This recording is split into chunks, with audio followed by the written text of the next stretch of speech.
লোকেরা বলে সংসার সামলানো সহজ, কিন্তু একজন মাই জানে তার এক একটা দিন কতটা যুদ্ধের।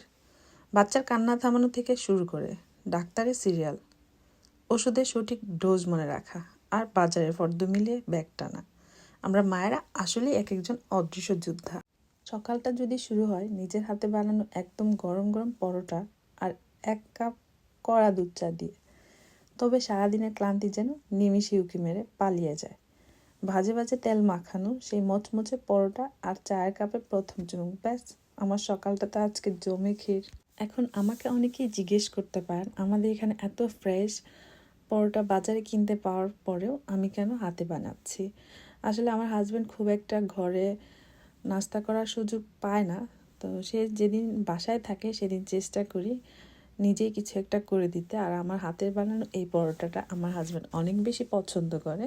সকালের নাস্তায় যদি গরম গরম পরোটা আর সাথে পেঁয়াজ মরিচ দিয়ে ডিম ভাজি থাকে, তবে আর কিছুই লাগে না। ছোটবেলা থেকে এই কম্বিনেশনটা আমার খুব প্রিয়। নাস্তা শেষ করে এবার পালা আমার সব থেকে প্রিয় মুহূর্তের, 1 কাপ দোয়া ওঠা গরম দুধ চা।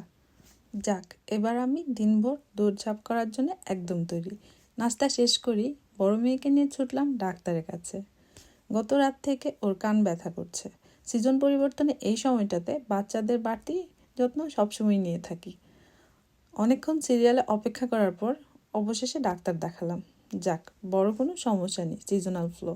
ডাক্তারের চেম্বার থেকে বেরিয়ে পাশের ফার্মেসিতে আসলাম প্রেসক্রিপশন অনুযায়ী সব ওষুধ নিয়ে নিতে। আমি সবসময় চেষ্টা করি সাথে সাথে ওষুধগুলো নিয়ে নিতে, যেন বাসায় এসে আমি ওকে ওষুধটা দিতে পারি। বাসায় ফেরার পথেই ছিল বাজার। ভাবলাম ফ্রিজটা তো প্রায় খালি, তাই টুকটাক কিছু গ্রোসারি আর সবজি নিয়ে নিলাম। বাজার করতে এসে দেখি পুরো গ্রোসারি সব যেন উৎসবে মেতেছে। সামনে ভ্যালেন্টাইন্স ডে, তাই চারদিক লাল গোলাপ আর নানা রকম ফুলের সমারোহ, সারিবদ্ধভাবে সাজানো। এই তাজা ফুলগুলো দেখে মনটা মুহূর্তেই ভালো হয়ে গেল। ব্যস্ত জীবনের মাঝখানে এই রঙের ছোঁয়াগুলোই তো আমাদের মনে করিয়ে দেয় ভালোবাসা আর বন্ধুত্বের কথা। আমার আজকের ব্লগটি এখানেই শেষ করছি। ধন্যবাদ।